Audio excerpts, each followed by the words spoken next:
Well, good morning, everybody. Glad you joined us this morning. It's not Monday, it is actually Tuesday, September the 7th, the day after Labor Day. And I'm so glad that you joined us. As many of you found out, we didn't do a broadcast yesterday, and there was good reason for that. We've had our family here with us. We've enjoyed visiting with them from Virginia. Uh, and it's been a fun time for us and a time to just kind of relax and do whatever they wanted to do and go wherever they wanted to go and visit with them, just sitting on the sofa, catching up and watching some college football together. It's just been a good time with our family, and I hope you've had a good time visiting with your family. And again, if you were looking around, I tried to post something on our Facebook homepage that would tell you we didn't have it yesterday, but many of you found that out. So here we are again today on Tuesday, September the 7th. We're going to move into Joshua chapter 11 today. Now, from here on out, we're not going to deal with every verse because there's a lot of just recording the kings of so and which king and what their name was and so on. And it's not that the word is not important, but it is that it would be real easy to get bogged down in names and genealogy and the names of the kings and things. So we're not going to do that. But what we are going to do is I'm going to zero in on a verse, a single verse that's going to, I think, teach the greatest lesson in Joshua, and along with that of praying and having a base to go back to, the cross and so forth and so on. Here's something that we find in Joshua chapter 11 that is wrapped up in one verse, and it tells us the whole story of Joshua chapter 11. And that verse is verse 23. Joshua chapter 11, 23. Now I want you to listen closely. Remember, we talked about how Joshua went into the land, cut it in half, literally by driving from the Jordan River where they entered through Jericho, Ai, and all the way to the Mediterranean Sea. And then they turned south and they destroyed all the kings to the south. And then they came back and went to the north and destroyed all the kings to the north, so that they inherited the land that God had given them, literally from the south in the desert area up to the north of Lebanon, and from the Jordan River, well, actually from the Euphrates River over to the Mediterranean Sea. And so basically that's where God put them and gave them. And so verse 23 of Joshua 11 starts out like this. So Joshua took the entire land. Now we know that Joshua didn't do it by himself. He depended on God. But the fact is, he was an instrument of God. And so when they say Joshua took the land, what they're talking about is God used Joshua to lead the people to take the land that God had already given them. Now, you need to camp out on that a minute. So Joshua took the entire land, just as the Lord had directed Moses. Now that's a reminder to us, folks, that when God has a mission, it's not dependent upon one man. Moses, my servant, is dead, he said to Joshua in chapter 1. Therefore, you get up and lead these people. The mission's not over because a man has fallen. And we need to remember that God does not put his plans into one man. If it's God's plan, he's going to accomplish it no matter how many men it takes. So Joshua took the entire land just as the Lord had directed Moses.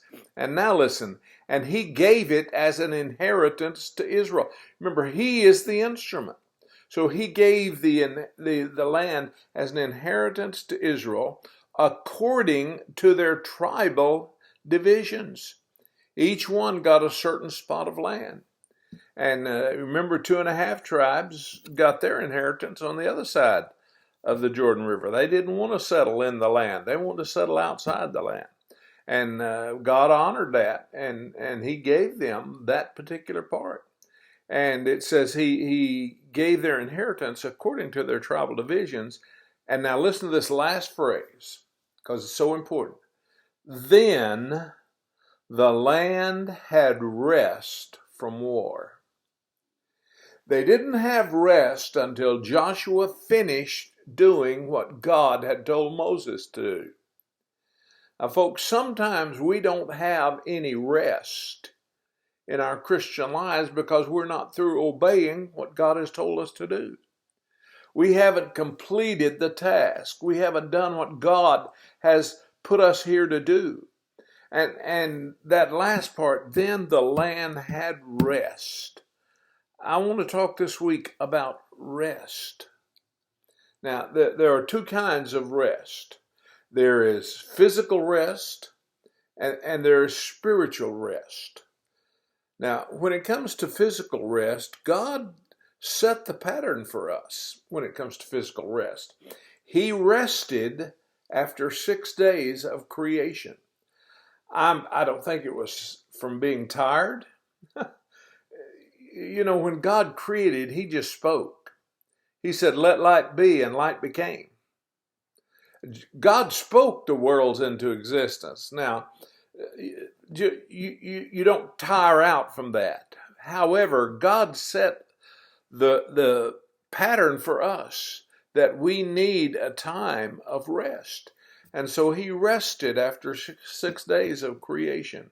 Read the New Testament. The Bible says that Jesus sat on the side of the well because He was weary. Jesus sat by the well because He was tired. He was 100% man while still being 100% God, but He lived the life of a human, the life of a man. And because of that, He grew weary. And when He got tired, He sat down and rested. Let me tell you something. There is nothing wrong and everything right with physical rest. Some of you have grown up with a great work ethic, and that's good because we may be losing that work ethic. But some of you have grown up with a work ethic that makes you feel guilty if you rest. Now, I want to say something, and this is going to be important, so you might want to write this down. Sometimes the most spiritual thing you can do is take a nap. You can take that to the bank and you say, well, the pastor on Coffee with Doc said that the most spiritual thing you can do is take a nap. Now, here I want to quantify that. Not while I'm preaching. Not while your pastor is preaching. That's not when you take a nap. But physical rest, folks, is necessary. God planned it that way. God created us that way to need rest. That's why Jesus went up into the mountain to be alone, not just to pray alone, but to be alone, to get out of the stress of the people. And that's why yesterday, on the day we honor the principle of labor, we take a day off. That's physical rest, and it's necessary. But not only do we need the physical rest, we need a spiritual rest. And it's the kind of rest where you turn everything over to Christ. In other words, you obey Him in everything, and you turn everything over to Him. You yield everything to Christ. And that is your rest. That is your peace when you turn everything over to God. Now, for the rest of the week, I'm going to suggest some kinds of spiritual rest that we see in this chapter, in Joshua chapter 11, where the people or the land had rest from war. And we're going to see that as we get into it. So God bless you today. Keep resting a little bit. If you're not at work, take a nap if you need to. And we'll see you in the morning. God bless you guys.